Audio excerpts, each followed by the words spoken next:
Ini kita mau membuktikan Paulus itu nabi palsu atau bukan.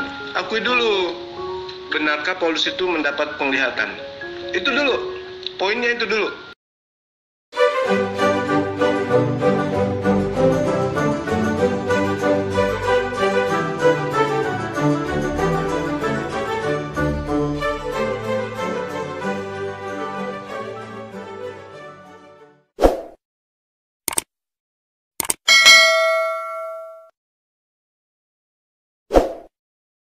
Tentu Anda sudah tahu semuanya, yaitu Rasul Paulus. Bagaimana kisah hidupnya, bagaimana sepak terjangnya sebagai seorang Rasul Yesus Kristus, dan apa pengaruhnya terhadap kekristenan sampai hari ini. Untuk itu, Anda jangan beranjak dari tempat Anda, karena kita akan mengupas tuntas segala hal tentang Rasul Paulus. Karena ini tokoh yang sangat-sangat penting di dalam Alkitab, yang satu-satunya menjadi bahan pembicaraan sampai hari ini. Menjadi bahan perdebatan sampai hari ini. Dan kekristenan banyak dibuli karena peran seorang Rasul Paulus. Untuk itu, Anda jangan kemana-mana. Kita akan kupas tuntas sampai tas. Saudara-saudara, baiklah, kita akan melihat dulu latar belakang dari seorang Rasul Paulus. Rasul Paulus dilahirkan dengan dua nama, yaitu Saulus, itu bahasa Ibraninya, dan Paulus, bahasa Yunaninya. Paulus dilahirkan di Tarsus, ya, makanya disebut Paulus dari Tarsus. Tarsus itu terletak di Turki sekarang, ya, di Turki. Dan dia sendiri berkebangsaan Romawi. Tapi dia asli orang Yahudi, saudara-saudara. Jadi dia ini seperti diaspora. Itu orang-orang yang merantau ke luar negeri, ya, dan menjadi warga negara, ya, di negara mana dia tinggal. Jadi ini diaspora Yahudi. Itulah Rasul Paulus. Dan Rasul Paulus ini itu bukan orang sembarangan, saudara-saudara. Dia ini orang yang sangat berpengaruh, ya, dalam agama Yahudi. Ya, dia itu adalah termasuk di situ sebagai orang pinternya orang Yahudi. Ya, dia memang berpendidikan tinggi. Rasul Paulus itu memang orang yang berpendidikan tinggi dan dia fasih berbahasa Ibrani dan Yunani. Di zaman itu bahasa Yunani adalah bahasa internasional, ya. Rasul Paulus sendiri bisa disebut sebagai orang Farisi, orang yang sangat mendalami, ya, seluk-beluk agama Yahudi. Kemudian dia juga sangat konsisten, sangat kuat dalam memelihara adat istiadat Yahudi. Nah, saking fanatiknya dengan agama Yahudi, Saulus ini termasuk dalam satu kelompok yang hobinya menganiaya jemaat Allah, ya. Jadi dia ini sama dengan FPY, ya. Jadi dia disebut FPY. Apa FPY? Front Pembela Yahudi, ya. Jadi begitu fanatiknya, begitu radikalnya, sehingga dia sangat membenci Tuhan Yesus, sangat membenci orang-orang Kristen, dan sangat membenci kekristenan, ya. Hampir setiap saat dia mengejar-ngejar, ya, orang-orang Kristen, jemaat-jemaat Tuhan, kemudian ditangkap, ya, kemudian dimasukkan ke penjara, dianiaya, bahkan dia berani membunuh mereka juga, ya. Banyak, ya, orang-orang Kristen yang mati di tangan Saulus ini.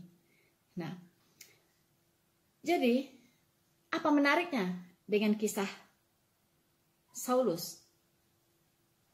Yaitu setelah Tuhan Yesus terangkat, ya, ke sorga, beberapa lama kemudian Saulus masih giat, ya, giat dengan pekerjaannya sebagai anggota FPY, Front Pembela Yahudi, yang hobinya menganiaya jemaat Allah, ya. Suatu ketika dia dalam perjalanan menuju Damsyik, ya. Damsyik itu kalau sekarang disebut Damaskus, ya, Damaskus. Jadi dia dalam perjalanan ke sana, tujuannya ingin menganiaya jemaat. Ya.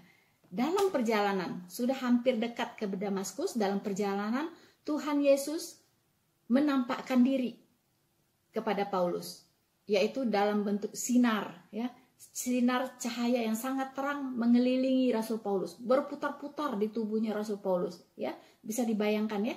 Jadi sinar ini memutari tubuhnya Rasul Paulus sampai saking kuatnya sinar ini matanya menjadi buta, ya. Kemudian ada suara berkata, "Saulus, Saulus, mengapa engkau menganiaya aku?" Ya. "Saulus, Saulus, mengapa engkau menganiaya aku?" Siapa yang berkata ini, saudara? Yang berkata ini adalah Tuhan Yesus.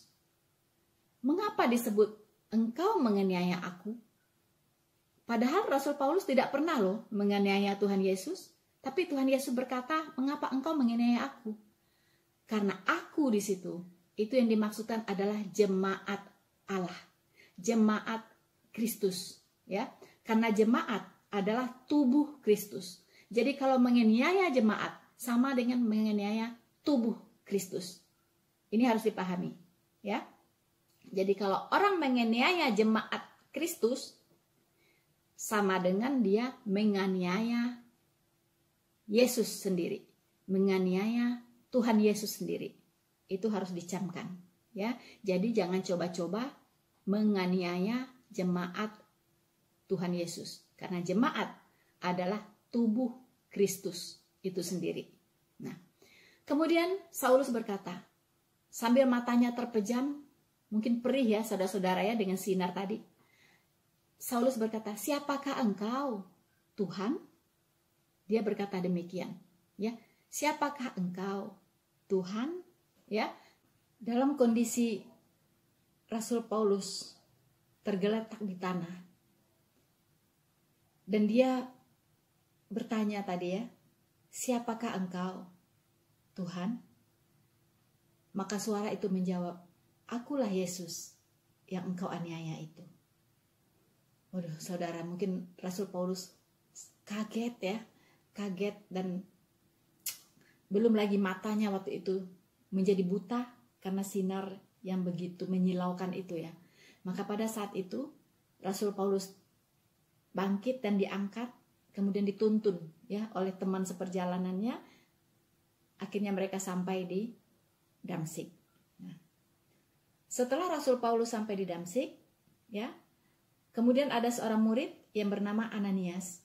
Ya, Tuhan Yesus menampakkan diri ya kepada Ananias, ya, dalam berkata kepada Ananias dalam penampakan. Dan Ananias diutus oleh Tuhan Yesus untuk menemui Rasul Paulus di Damsyik. Ya. Nah, waktu itu Ananias sudah berkata, ya, mana mungkinlah ya orang ini akan menjadi rasul, ya. Enggak mungkinlah Tuhan gitu, ya. Engkau kan tahu orang ini penganiaya jemaat, banyak jemaat yang mati di tangannya, ya. Banyak jemaat yang dianiaya. Dia menganiaya semua orang yang menyebut namamu. Tapi apa kata Tuhan Yesus kepada Ananias? "Pergilah. Aku akan menjadikan dia sebagai alatku, ya, untuk memberitakan namaku kepada bangsa-bangsa lain." Ya. Bangsa-bangsa lain di sini adalah bangsa-bangsa non-Yahudi. Akhirnya karena Tuhan yang menyuruh, dan Ananias pun pergilah menemui Rasul Paulus. Ya. Setelah sampai di tempatnya Paulus, kemudian Ananias menopangkan tangannya, dan saat itu juga ya mata Paulus bisa melihat kembali. Nah, dengan pengalaman yang supranatural ini membuat Rasul Paulus langsung bertobat, ya. Dia langsung bertobat, menerima Yesus sebagai Tuhan dan Juru Selamatnya, kemudian dibaptis. Pada saat itulah Tuhan Yesus mengutus dia, ya. Kita bisa baca di Kisah Para Rasul 22 ayat 21. Tuhan Yesus berkata kepada Paulus, "Pergilah." Ya. sebab aku akan mengutus engkau jauh dari sini, ya, kepada bangsa-bangsa lain. Ya. Jadi pada saat inilah Tuhan Yesus menjadikan Paulus sebagai rasul, ya. Karena Tuhan Yesus berkata, aku akan mengutus engkau, ya. Rasul itu artinya utusan, ya. Utusan, ya. Bisa disebut juga apostolos, bahasa aslinya. Apostolos itu utusan, ya. Nah, jadi saat inilah Tuhan Yesus mengangkat Rasul Paulus, ya, resmi sebagai rasul, ya. Nah, ini mohon dipahami oleh teman-teman, ya, yang mengatakan bahwa Paulus itu rasul palsu. No way, ya. Rasul Paulus jelas diangkat oleh Tuhan Yesus secara langsung, secara supranatural. Siapa saksinya? Saksinya adalah Ananias, yaitu murid Tuhan Yesus sendiri. Ya. Jadi kalau ada rasul, ya, mengaku-ngaku diri rasul tapi tidak ada saksinya, itu boleh Anda curigai. Tapi Paulus, ya, kerasulannya itu disaksikan oleh Ananias. Jadi Tuhan Yesus juga sengaja melalui Ananias, ya, mengangkat Rasul Paulus sebagai rasul, supaya di kemudian hari tidak ada yang mendakwa bahwa Rasul Paulus ini mengaku-ngaku aja sebagai rasul, gitu. Nah, tapi dengan adanya Ananias, tidak ada lagi yang bisa berdalil, ya, tidak ada lagi yang bisa membantah bahwa Paulus betul-betul seorang rasul Kristus resmi, ya, bukan dia mengaku-ngaku, tapi dia betul-betul resmi, ya, dinobatkan, diangkat langsung oleh Tuhan Yesus secara supranatural. Saksinya adalah murid Tuhan Yesus sendiri, yaitu Ananias. Nah, saudara-saudaraku, setelah pertobatan Rasul Paulus, ya, dia saat itu dipenuhi oleh Roh Kudus. Roh Kudus bekerja di dalam dirinya sehingga dia berubah 360 derajat, ya. Dia yang dulu sebagai penganiaya jemaat Allah, sekarang dia membangun jemaat di mana-mana, ya. Dulu dia membenci nama Kristus, setelah dia bertobat, dia memberitakan nama Yesus di mana-mana. Bahkan dia masuk ke rumah-rumah ibadah Yahudi dan di situ dia memberitakan Kristus. Dia memberitakan Yesus adalah Mesias. Dia memberitakan Injil dengan sangat-sangat berani. Saudara-saudaraku, tidak ada yang mustahil bagi Tuhan. Ya, kalau Tuhan berkehendak, pasti terjadi. Karena tidak ada rencana Tuhan, tidak ada yang gagal. Begitupun rencana Tuhan dengan Rasul Paulus. Ya. Nah, tapi ada satu catatan, ya. Tuhan Yesus berkata kepada Ananias, ya, bahwa dia akan kujadikan alatku, ya, untuk memasyhurkan namaku kepada bangsa-bangsa lain, ya. Dan ini catat, ya, dan aku akan menunjukkan kepadanya betapa beratnya penderitaan yang harus dia tanggung. Jadi Paulus menjadi seorang rasul, itu berat sekali penderitaan yang dia tanggung. Beda dengan rasul-rasul yang lain, ya. Dia menemui begitu banyak tantangan, ya. Dia menemui begitu banyak kesulitan-kesulitan, ya. Bahkan dikatakan di Alkitab bahwa dia sering keluar masuk penjara, ya. Dia disesah, ya. Dia dianiaya, ya. Dulu dia menganiaya jemaat, sekarang dia yang dianiaya oleh orang-orang yang tidak percaya, ya. Saudara-saudara, supaya kita sama-sama tahu, ya, bagaimana background Rasul Paulus dulu, ya, sebelum dia bertobat, ya, supaya kita bisa melihat perbedaannya dengan kondisinya setelah dia bertobat. Ya, kita lihat seperti siang dengan malam, ya, seperti siang dengan malam. Untuk itu mari kita lihat firman Tuhan, ya. Kita buka Alkitab kita akan melihat bagaimana Rasul Paulus itu, ya, begitu jahatnya, ya, begitu sadis dan kejamnya, ya, menjadi seorang Farisi, ya, menjadi seorang FPY, ya, anggota FPY, Front Pembela Yahudi, ya. Mari kita buka Galatia 1 ayat 13, ya. Galatia 1 ayat 13. Ya. Kita akan membaca bersama-sama. Karena kita harus tahu ini, maka kita akan bisa melihat perubahan Rasul Paulus, ya, dalam sekejap karena kuasa Roh Kudus, kuasa Tuhan Yesus sendiri, ya. Galatia 1 ayat 13.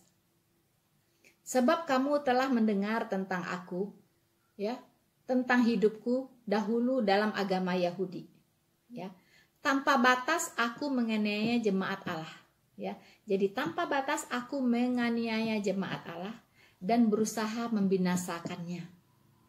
Bayangkan saudara, ya, bagaimana sadisnya nih, ya, Saulus ini, ya kan? Dia betul-betul, ya, membenci sekali orang-orang yang memanggil-manggil nama Yesus, ya, membenci sekali yang namanya orang Kristen, ya, membenci yang namanya orang-orang jemaat-jemaat Allah, ya.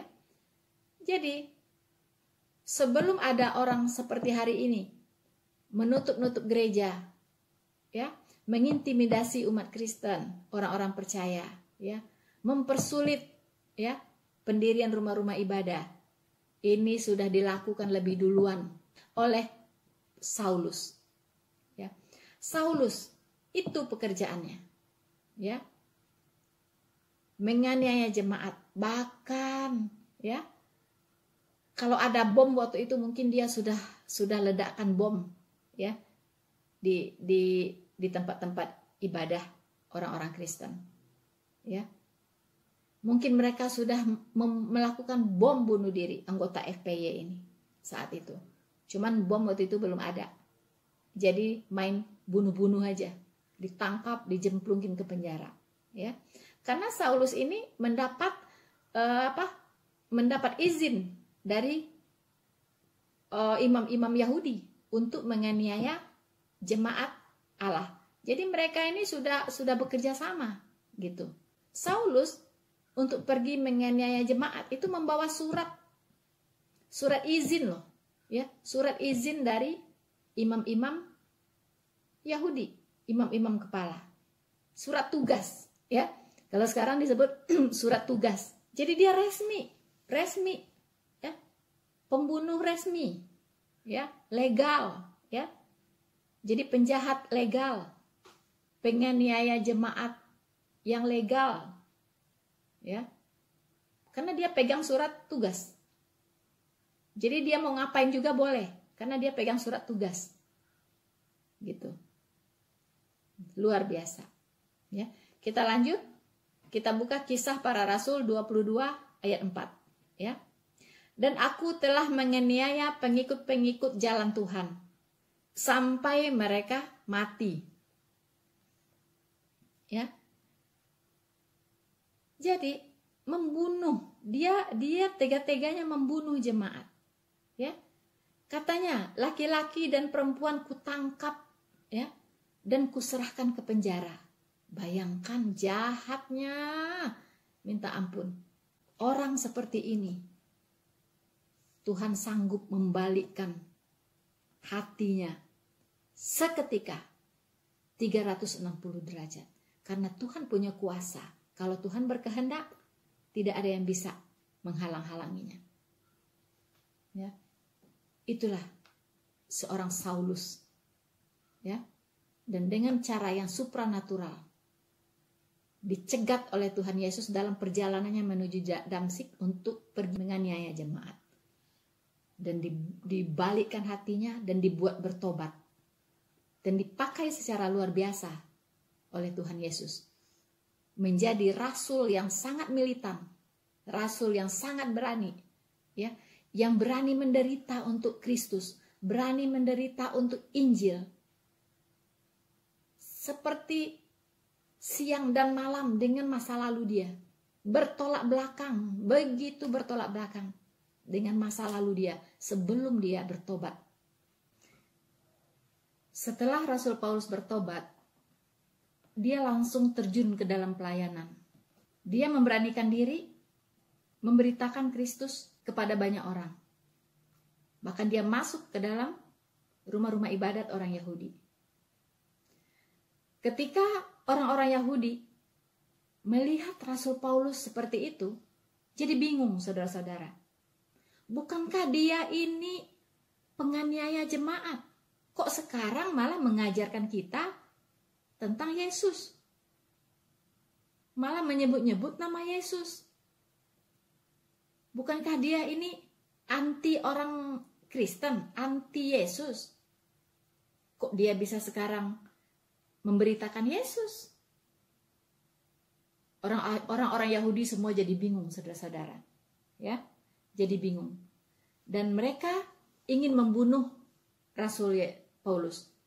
Rasul Paulus mau ditangkap, mau dibunuh.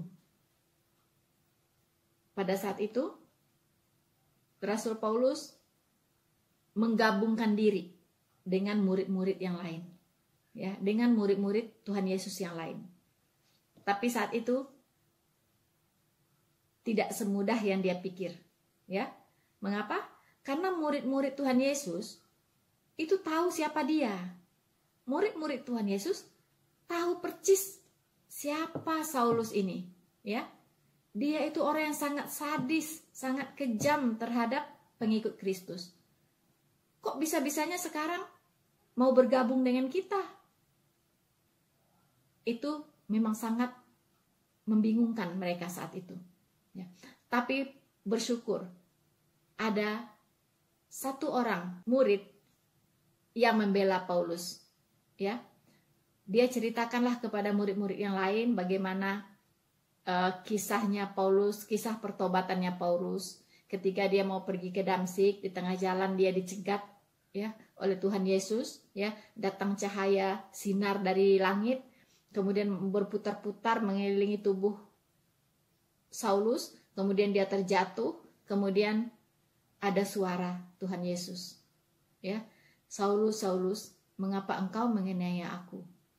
Kemudian dia bertanya, siapakah engkau, Tuhan? Kemudian suara itu menjawab, akulah Yesus yang engkau aniaya itu.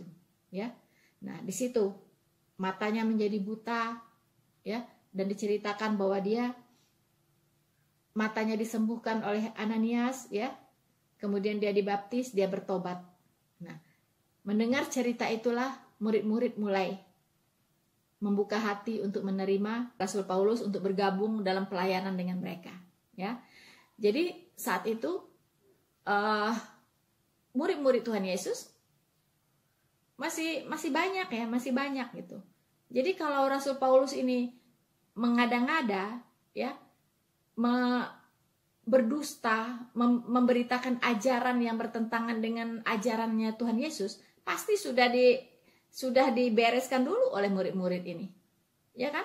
Pasti Paulusnya dibereskan oleh mereka gitu, pasti ditegur, ya kan? Pasti pasti dikucilkan atau diusir dan sebagainya. Tapi kan tidak, mereka melayani bersama-sama, ya. Itu membuktikan bahwa ajaran yang diajarkan oleh Rasul Paulus itu adalah ajaran Kristus. Buktinya murid-murid Tuhan Yesus yang lain tidak ada yang protes, tidak ada yang komplain, tidak ada tidak ada yang memarahi Rasul Paulus. Hei, kamu kok mengajarkan ajaran yang lain? Tuhan Yesus itu tidak mengajarkan seperti itu. Tidak, ya, tidak ada. Malahan mereka melayani bersama-sama, ya. Bahkan Paulus lebih keras kerjanya, ya, lebih keras pelayanannya dibandingkan dengan rasul-rasul yang lain, dengan murid-murid yang lain, saudara-saudara. Jadi Rasul Paulus ini adalah rasul yang luar biasa, militan, ya. Dari pembenci Yesus berubah menjadi mencintai Yesus secara luar biasa. Makanya dia punya moto, ya, hidupku adalah Kristus, mati adalah keuntungan. Jadi dia hidup hanya untuk Kristus. Dia hidup hanya untuk Injil Yesus. Dia hidup hanya untuk memberitakan kebenaran Tuhan Yesus. Ya, mana mungkin orang berdusta, berbohong, seorang penjahat mau mati untuk yang dibohongi? Kan nggak mungkin. Ya, nggak mungkin. Mana ada seperti itu? Ya, saya jahat ke satu orang, ya, saya bohongin dia. Mungkin nggak saya mau mati untuk dia? Itu akal sehatnya di mana gitu? Ya, nggak mungkin. Ya, jadi apa? Rasul Paulus ini bukan pendusta seperti yang dituduhkan oleh kelompok-kelompok itu ya, pendusta gitu, mengaku-ngaku rasul gitu, mengajarkan apa yang tidak diajarkan Tuhan, ya. Rasul Paulus inilah yang membuat agama Kristen dan sebagainya. Itu semua bohong. Udahlah, berhentilah ya mengatakan fitnah hoax seperti itu.